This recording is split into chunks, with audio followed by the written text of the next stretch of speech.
She slides into bed. She is excited and hopeful. It has been a while. Michelle made her husband his favorite meal for dinner. Instead of watching television, she set the table, dimmed the lights, and used their gifted silver-plated candlesticks. She wondered why people still gave those as wedding presents. Maybe it was how married people secretly told newlyweds that those candlesticks would be needed for evenings like this. Michelle dressed nice.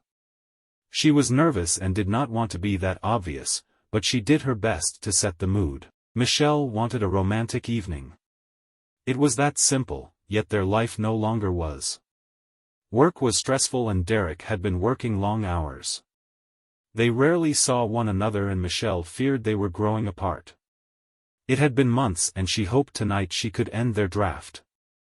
After a relaxing drink and some light conversation, Derek decided to retire early. Michelle was excited to leave the dishes for tomorrow and followed him to their bed 00M. He then turned to her and pulled her body close to his. Derek wrapped Michelle in his arms and as she readied herself for a kiss, he mumbles, "Great dinner, hun." "Thanks." Michelle heard his deep breaths becoming more shallow and steady. She then realized he had fallen asleep, once again. Michelle fought her tears but this was too much. She wondered what more could she do to regain her husband's love and affection. Maybe he no longer found her attractive, or worse, maybe he no longer loved her. Her disappointment turned to sobs and streams of hot tears flowing down her cheeks. Once again, it seemed like Michelle was in for another loveless evening where she would cry herself to sleep. Instead, Michelle wiped away her pain and frustration as she climbed out of bed, not caring if she startled or woke him. Her frustration and hurt had turned into anger and need. She tossed her pillow on the floor, and sat on it as she backed against her side of the bed. She listened to his selfish snoring as she grabbed the tablet from her nightstand. Earlier in the day, when she told her friend about the evening she had planned, her friend suggested one of those websites where she could read something that would get her in the mood. Michelle assured her friend that she did not need anything, but things had changed, and the evening did not go as she had planned. After typing, Michelle looked over her shoulder at her husband before she pressed enter. Her heart pounded against her chest. Her friend said she did not have to, but if she joined the site, she would have access to other things like forums and chat rooms, and other members. Most of the people were pretty great to talk to but also exception. She had to be careful. There was so much to look at but tonight she just wanted to read something to take the place of what should have happened behind her. "I like coffee," she thought to herself, justifying what she was about to do. She then read the story, not really knowing what to expect, and did not pause until she finished. The story was unlike any experience she had ever had or even thought about. As she read, she immersed herself. She cautiously listened to the rolling thunder of snores, confirming Derek was still asleep, hoping he would not interrupt her activity. She thought if he did wake, she could quickly click on the next tab, which was eBay, before arousing any suspicion. Michelle then heard a whistle. Her heart jumped again and she panicked. She wondered if she had time to change the computer screen, or was it too late. She opened her eyes, fearing Derek's next words. But she then heard more snoring. Derek was still asleep. She was relieved but wondered what the hell that sound was when she noticed a little black box at the top corner of her tablet screen. It was a message from someone who was asking her to chat. Oh my God. She did not expect that. What to do? What to do? With Derek still safely sawing logs behind her, Michelle again said fuck it, and decided to answer and say hello. What's the worst that could happen? Michelle patiently waited for him. In fact, she had been anxiously waiting all day. They agreed he would contact her after dinner, her time. If Derek was home, she would contact him after her husband fell asleep. If he was working late, then they would do something else. The thought of what that could be intrigued Michelle. The previous night, while Derek snored away, they had discussed taking it to the next level. They would exchange pictures, which meant much more than smiling face. There was even talk of trying FaceTime and Skype. Michelle nervously thought that she would no longer need to rely on his words for her pleasure. A couple of weeks ago, she would have never considered doing anything like this, but she had become bolder with this cyber experience. Yet again, like almost every night over the past 2 weeks, Derek either came home late and went straight to bed, or called to say he had to work late. He always apologized because each night, he did not eat the dinner Michelle had prepared for them. She sensed his guilt, but his words quickly lost their meaning. On this night, he called to say the team was going out for dinner and then was returning to the office. The deadline was looming and there was still so much to finish. Derek's absence was enough motivation for Michelle to agree to Skype if it was suggested. If he did not, she considered suggesting it herself. 20 minutes passed, then 30. This guy was becoming a disappointment just like her husband. This tardy pattern of his was annoying, and tonight more than ever, was becoming a problem. Why did he disappear like this? As much as Michelle wanted to have talk with this man, she was beginning to think she was being played. She was new to this. Her friend did say to be careful. Or maybe, he had just overextended himself and was not really the man he portrayed himself to be. 31 minutes. Michelle decided to contact him. She searched for his profile to send him a request, but his profile was gone. She typed it again, and the screen glared back saying that profile did not exist. Michelle became furious, tossed her tablet across the bed, and started weeping. She felt humiliated that she let this man lead her on this way. She then realized what she called herself, a desperate woman, but it was true. She was a desperate, lonely woman in an unsatisfying marriage. She had convinced herself she could find something online to fill that void in her marriage. Or maybe, he was married and his wife caught him. Or worse, maybe he really did not find her attractive and did not know how to break it off, so he bolted instead.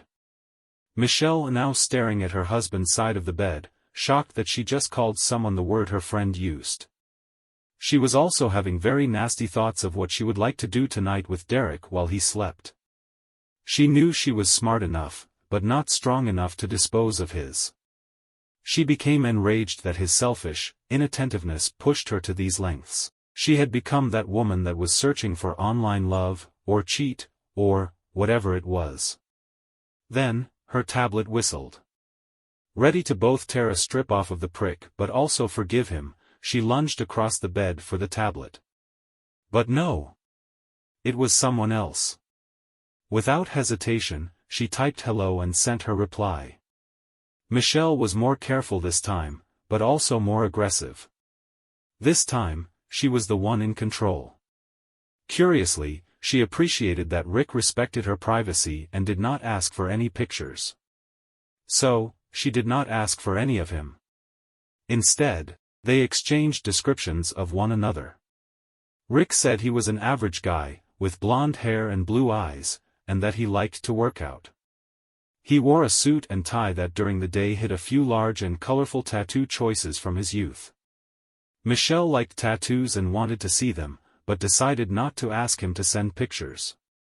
She hoped she would see them in person since she learned that they lived in the same city. Michelle quickly became smitten with this new guy. Rick was smart, made her laugh, was very respectful, and seemed emotionally available, something she missed from her husband. They talked about relationships and how lonely they both were. They both just wanted to connect with someone, and coincidentally, they quickly did with each other. Another thing she liked about this guy is that he did not want to cyber with her. But, he wanted to be with her. He said that, call him old-fashioned. Nothing else could replace that. That was all Michelle needed to hear, and she agreed to meet him for coffee. It had been several weeks since Michelle first read Café au Lait. At Rick's suggestion, they would meet at the coffee shop in the Four Seasons Hotel downtown. Although she told him about the story and what she liked about it, they never talked about it again.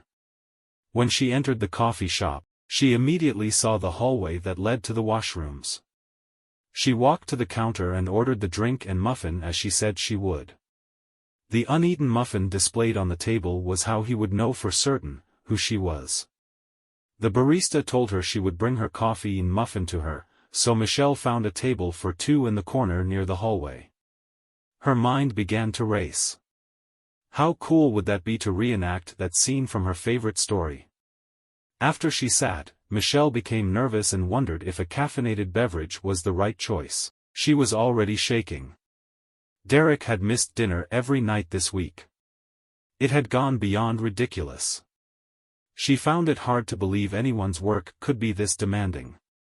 Alone with her thoughts so many nights, and again now while she waited, she considered that Derek quite possibly was having an affair. The signs were there. She wondered if subconsciously she knew this and that was why it was so easy for her to meet a stranger in a coffee shop. Michelle watched the barista approach and immediately noticed there was a problem with her order. She ordered both to stay, but her coffee was in a takeout cup and her muffin was in a bag. Before Michelle could speak, the barista handed her an envelope. The girl smiled at Michelle, said an attractive man named Rick asked her to give this to her. She smiled and then returned to her work behind the counter. Michelle looked around searching for anyone fitting Rick's description, but there was no one that did. Michelle was ready to scream. She tore open the envelope and as she unfolded the note, a key card fell out. Michelle, I trust if you get this note, you are waiting for me in the coffee shop. I am so excited that you agreed to meet me. I've wanted to meet you since the first time we talked. I was hoping we could meet in private. Our privacy is important to both of us and I thought that this would be better. I am waiting for you in a suite. You will need this key card to access the dedicated elevator to take you to the suite. The penthouse has a balcony and lovely views of the river valley. I was hoping we could share the coffee and muffin while we talked. Thank you for everything. Rick. Michelle embarrassingly returned the note to the envelope and placed it in her purse. She felt silly that she had overreacted and almost made a scene in the cafe. She grabbed her coffee, muffin, and key card, and walked through the lobby to the elevators. She located the one dedicated to the upper floors, walked in and inserted her card. The doors closed and whisked her away to the 65th floor. She had always wondered what it was like up here. When the doors opened, she noticed there were only two penthouse suites, 6501 to the left and 6502 to the right. She stepped right to their suite, pushed the key card in and waited for the light before pushing open the door. The floor-to-ceiling windows offered her a twilight panoramic view of the river valley, and she observed a suite bigger than the main floor of her home. The room was quiet but the noise from the suite's closing door startled her. She turned and saw another note taped to the door, with an arrow pointing to a blindfold on the door knob. Thank you for coming. Please lock the door, remain facing the door, and put the blindfold on. Please, tell me when you are ready. Except for some scented, flickering candle light, the hotel room was twilight dark, silent, and still. I wanted to smile but I was also afraid. I did not expect this. I've watched movies that started this way, and most did not end well. Rick then startled me when, for the first time, I heard his voice. Michelle, please face the door, he whispered from around the corner, reminding me of the note. Please. I hesitated, while unsuccessfully trying to locate Rick's reflection in one of the large windows, but then I did as he asked. This began to feel familiar, like the story, and I liked it. Rick then added, if you have not done so already, please put on the blindfold. He again added, please. What do you want me to do with the muffin and coffee? Oh, right. He had forgotten. I thought that was funny. Maybe, he was nervous too. Put them on the floor beside you. Surprisingly, my hands shook as I did. The last light I saw was through the peephole into the abandoned hallway. I jokingly wondered if that would be the last time I saw the light. I now stood, waiting, patiently, wondering what Rick would do next. I then remembered the note had asked me to inform him when I was ready. I did that. Thank you, Michelle. You look stunning this evening. You are a beautiful woman. He must been watching me when I arrived at the coffee shop. After I got the note, Rick must have raced to the elevator before me. Please raise your hands above your head and place them against the door. Again feeling familiar, I raised both hands above my head and crossed my wrists, feeling the first sensations of my long-building anticipation. Rick quickly released his hold on me and took the coffee and muffin away to the other room. What do you want me to do, Michelle?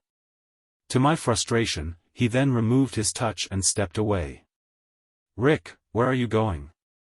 He was not gone long. Can you guess what happens next?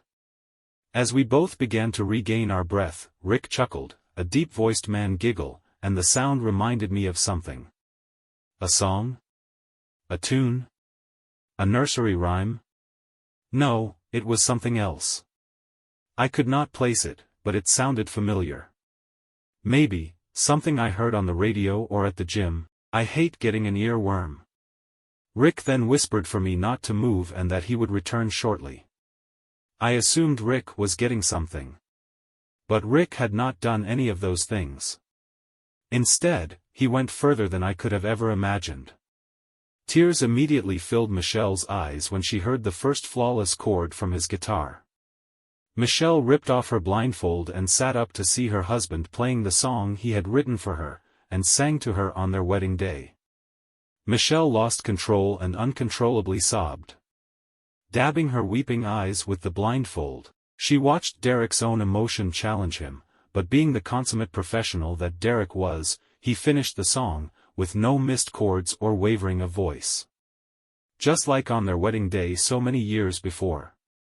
This night had been a long time coming. Derek later explained how one evening, he woke to the blue light from Michelle's computer. He watched, and after some time, he realized what Michelle was doing. And, he also realized what he had not done. Derek said he got scared. He thought he had lost his wife to the man behind the screen. Their conversations were intense. Derek has unintentionally abandoned his wife and his commitment to her. Derek guessed, seeing her screen name, and knowing Michelle was a creature of habit, her not-so-secure password. He then, in a very convincing manner, told the other guy he was a cybersecurity consultant, and that it was in his best interest to leave the married lady alone. He assured him if he did not, Derek would educate the man's wife about the horny, cheating married man's nocturnal activities. That was all that was needed to make him disappear. Derek rolled the dice, gambling that the man was married, and won. In an obscure way, Michelle felt somehow, that her husband had defended her honor. It both surprised and pleased her that her hard-working IT husband was that conniving. Derek admitted he had work to do. Michelle countered that they had work to do, but she loved him and that they were in this together. Derek then renewed his vow, kneeling at his bride's feet, proclaiming that he would never take his beautiful wife for granted again. She held his head, as she uncontrollably sobbed again. This was what her life was missing. This is what it was supposed to be. She was grateful it was getting a second chance. Derek then directed Michelle's attention to the weekend bag he had packed, and told her that he had made arrangements for their eldest to care for the other children. They would celebrate their renewed love and commitment for the rest of the weekend. He told her he had also planned for a few more surprises. She also thought Derek was right. She had been a naughty girl, and Michelle planned to behave that way for a very, very long time.